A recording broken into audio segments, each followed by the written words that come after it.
और अमेरिका के बीच आज से 2+2 वार्ता शुरू होने वाली है, जिसके लिए अमेरिका के विदेश मंत्री माइक पोम्पियो और रक्षा मंत्री मार्क एस्पर आज 2 बजे नई दिल्ली पहुंचेंगे, जहां विदेश मंत्री एस जयशंकर और रक्षा मंत्री राजनाथ सिंह उनकी मेजबानी करेंगे।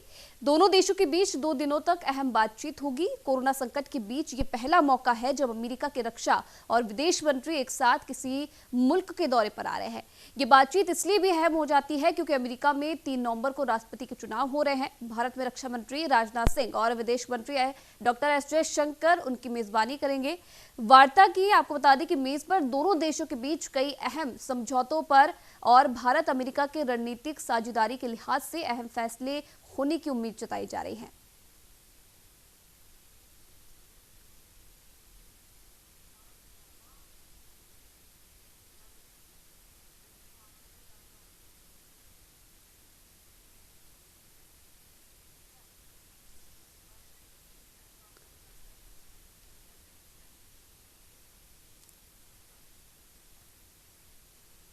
तो विदेश मामलों के जो जानकार किरोड़ी सिंह जी हमारे साथ यहाँ पर जुड़ रहे हैं ज्यादा बातचीत के लिए। किरोड़ी सिंह जी, बहुत बहुत स्वागत है आपका न्यूज इंडिया में।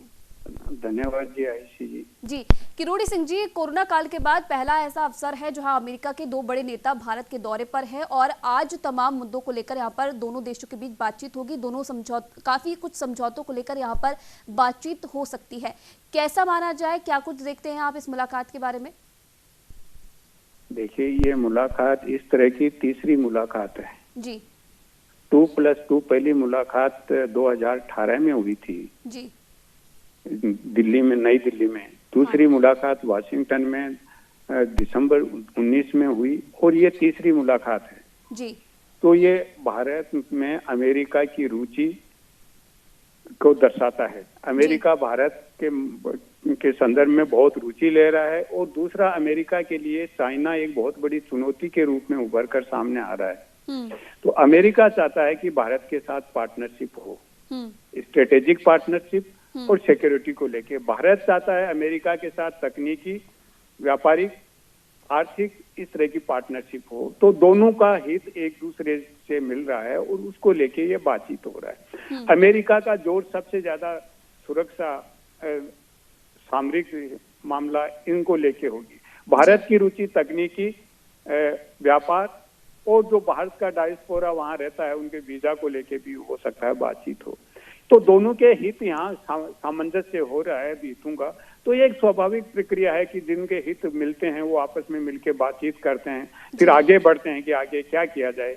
तो मुझे नहीं लगता कि ये पार्टनरशिप से आगे बढ़ेंगे। और भारत की पार्टनरशिप कोई अकेले अमेरिका से नहीं है, रशिया से भारत की बहुत अच्छी पार्टनरशिप है। इवन चीन के साथ जब वेन जियाबाओ यहाँ आए थे तो उन्होंने कहा था भारत और चीन की पार्टनरशिप है, वो पार्टनरशिप ऑफ द सेंचुरी है, इस सदी की सबसे बड़ी पार्टनरशिप है। तो भारत का फ्रांस के साथ, ब्रिटेन के साथ, रशिया के साथ, सभी देशों के साथ पार्टनरशिप है। तो उस अमेरिका के साथ और अधिक गहरा बन रहा है क्योंकि अमेरिका का हित का सामंजस्य भारत के हित के साथ ज्यादा अच्छी तरह हो रहा है। तो बातचीत होगी, बहुत से इश्यूज पे होगी और केवल ऐसा नहीं है कि डिफेंस मिनिस्टर और फॉरेन मिनिस्टर से बात होगी, हमारे सिक्योरिटी एडवाइजर से भी मुलाकात होगी, प्रधानमंत्री से भी मुलाकात होगी और इसमें बहुत से इश्यूज पे बात होगी। विशेष रूप से इंडो पैसिफिक रीजन में चाइना का बढ़ता प्रभाव है, उसको लेके ज्यादा फोकस रहेगा क्योंकि अमेरिका का हित और भारत का हित दोनों वहां समन्वित हो रहा है। सुरक्षा की दृष्टि से चाइना अपना प्रभाव बढ़ा रहा है इंडियन ओशियन में, वहाँ साउथ चाइना सी में भी बढ़ा रहा है। और दूसरा, भारत के जो बॉर्डर को लेके लद्दाख में और दूसरी प्रॉब्लम्स हैं उनको लेके भी बातचीत होगी कि किस तरह से इसका समाधान किया जाए। चाइना का जो दृष्टिकोण है और चाइना का जो असर्टिव एटीट्यूड है उसको कैसे काउंटर किया जाए, कैसे रोका जाए चाइना को, इसके ऊपर बातचीत होगी। और इसी संदर्भ में जो अमेरिका के विदेश सचिव हैं, वहाँ सचिव कहते हैं मंत्री को, तो वो श्रीलंका भी विजिट करेंगे, मालदीव भी करेंगे, इंडोनेशिया जो साउथ ईस्ट एशिया का सबसे बड़ा कंट्री है वहां भी जाएंगे। तो इंडोनेशिया, श्रीलंका, मालदीव, भारत, ये सब देशों को विजिट करने का मतलब ये हुआ कि चाइना को किस तरह से कंटेन किया जाए। चाइना हर तरफ अपने हाथ पांव फैला रहा है, तो उसके फैलते हुए प्रभाव को कैसे कंटेन किया जाए, इसको लेके फोकस रहेगा इसका। जी। डॉक्टर किरोड़ी सिंह जी, जिस तरीके से 3 नवंबर को राष्ट्रपति चुनाव होने हैं अमेरिका में और उससे पहले ये यहाँ पर दौरा है इन दोनों मंत्रियों का, क्या इसे उस एंगल से भी देखा जा सकता है? क्योंकि देखिए बड़ी संख्या में जो भारतीय वोटर्स हैं वो अमेरिका में रहते हैं और कहीं ना कहीं माना ये जा रहा है, इसे उस एंगल से भी देखा जा रहा है। ऐसा है, देखिए परंपरागत तरीके से जो वहाँ भारतीय रहते हैं वो डेमोक्रेटिक पार्टी के तरफ रहे हैं।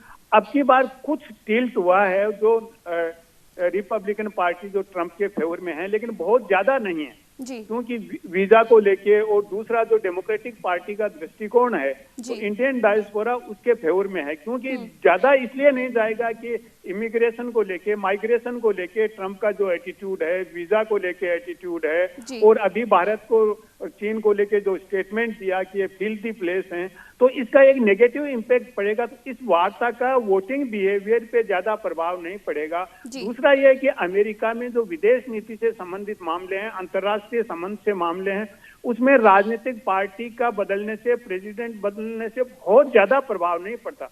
व्यक्तित्व का थोड़ा प्रभाव पड़ता है, क्योंकि वहाँ पूरा प्रोफेशनलिज्म है। अमेरिकन इंटरेस्ट को किस तरह से प्रोटेक्ट किया जाए, इसको लेके दोनों मुख्य राजनीतिक दल हैं वो सहमत हैं। तो कोई बहुत ज्यादा प्रभाव वोटिंग बिहेवियर पे मुझे नहीं लगता कि इस वार्ता का पड़ेगा। अमेरिका की सुरक्षा की दृष्टि से अमेरिका जो चीन को एक बहुत बड़ी चुनौती के रूप में देख रहा है, उसको लेके जरूर प्रभाव पड़ेगा अमेरिका की सुरक्षा को लेके। तो मुझे नहीं लगता वोटिंग बिहेवियर के पे और वहाँ की आंतरिक राजनीति पे इस विजिट का प्रभाव पड़ेगा। दूसरे चीजों के प्रभाव हो सकते हैं, लेकिन इस विजिट का मुझे नहीं लगता कि इस तरह का कोई प्रभाव पड़ेगा। जी चलिए, बहुत बहुत धन्यवाद doctor Kirori Singh ji, news India के साथ बातचीत करने के लिए और तमाम जानकारी हमारे दर्शकों के साथ साझा करने के लिए। तो यहाँ पर दिल्ली से ब्यूरो चीफ प्रशांत शर्मा भी लगातार हमारे साथ बने हुए हैं। प्रशांत, क्या कुछ जानकारी अभी तक मिल पाई है? 2+2 वार्ता के लिए आज अमेरिका के मंत्री आ रहे हैं, क्या कुछ जानकारी है, कब तक ये दोनों पहुंचेंगे? जी, मैं आपको बताना चाहूंगा आज दोपहर में इनके पहुंचने का कार्यक्रम है, जिसके बाद रायसीना हिल्स के साउथ ब्लॉक में इनको सलामी दी जाएगी और मंगलवार को इनके साथ एक बैठक होगी 2+2 की। उसके अलावा प्रधानमंत्री मोदी जी से भी मिलने का इनका कार्यक्रम है। मैं आपको बता दूं आयुषी, इस मीटिंग के 3 प्रमुख मुद्दे रहेंगे। एक तो चाइना के प्रभाव को कैसा रोका जाए, क्योंकि चाइना का पूर्वी लद्दाख में जो अड़ियल रवैया रहा है, चाहे दक्षिण चीन सागर में बढ़ती दखलंदाजी हो या फिर चाइना का हांगकांग को दबाना हो, उन तीनों विषयों पर अमेरिका और भारत बात कर सकते हैं। उसके अलावा मैं आपको बताऊं, चाइना के अलावा अफगान शांति वार्ता पर भी भारत और अमेरिका बात करेंगे। इसके अलावा जो इसके साथ व्यापारिक हिस्से हैं, यानी कि बिजनेस लीडरों से भी अमेरिका के दोनों मंत्री मुलाकात करेंगे, भारत के प्रमुख बिजनेसमैनों से वार्ता करेंगे और एक नई रणनीति बनाएंगे। और तीसरा जो प्रमुख है, जो भारत और अमेरिका के बीच समझौते होने, दोनों देशों के बीच basic exchange and corporation agreement for geo spatial corporation BECA, उस पर भी हस्ताक्षर किए जाएंगे। एक महत्वपूर्ण समझौता होगा जिससे भारत को इंटेलिजेंस आर्मी के लिए बेनिफिट मिलेगा। चलिए, बहुत बहुत धन्यवाद प्रशांत शर्मा तमाम जानकारी देने के लिए। तो 2+2 वार्ता के लिए भारत और अमेरिका के बीच ये वार्ता होने वाली है। कई अहम समझौते दोनों देशों के बीच होने की फिलहाल उम्मीद जताई जा रही है।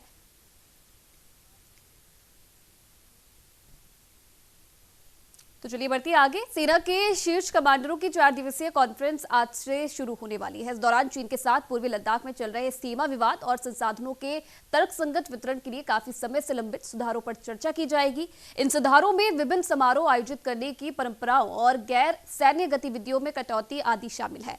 थल सेना प्रमुख की अगुवाई में 4 दिनों तक चलने वाले इस सम्मेलन में कॉलेजिएट प्रणाली के जरिए सेना के सभी महत्वपूर्ण मुद्दों पर पॉलिसी तैयार की जाएगी। खुद रक्षा मंत्री और CDS सहित वायुसेना प्रमुख और नौसेना अध्यक्ष भी सम्मेलन को संबोधित करेंगे।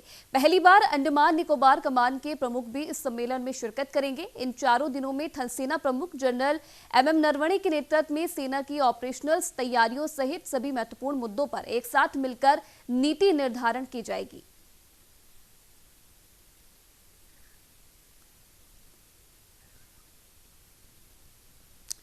तो 4 दिवसीय आर्मी का कॉन्फ्रेंस का आगाज आज से होने वाला है। पूर्वी लद्दाख समेत कई मुद्दों की समीक्षा यहां पर की जाएगी। आपको बता दें कि CDS विपिन रावत समेत कई सैन्य कमांडर के लोग इस सम्मेलन में मौजूद रहेंगे। खुद रक्षा मंत्री राजनाथ सिंह भी इस सम्मेलन में मौजूद रह सकेंगे।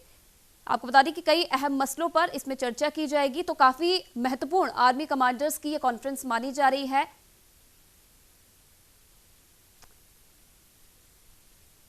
तो सीडीएस विपिन रावत, सेनाध्यक्ष एमएम नरवणे समेत कई कमांडर स्तर के लोग इस सम्मेलन में मौजूद रहेंगे। तो 4 दिन का ये आर्मी कॉन्फ्रेंस रहने वाला है।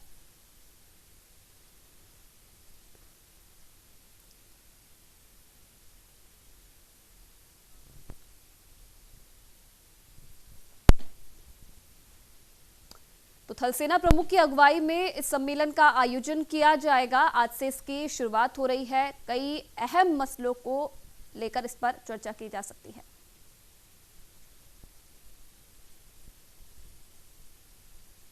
तो चलिए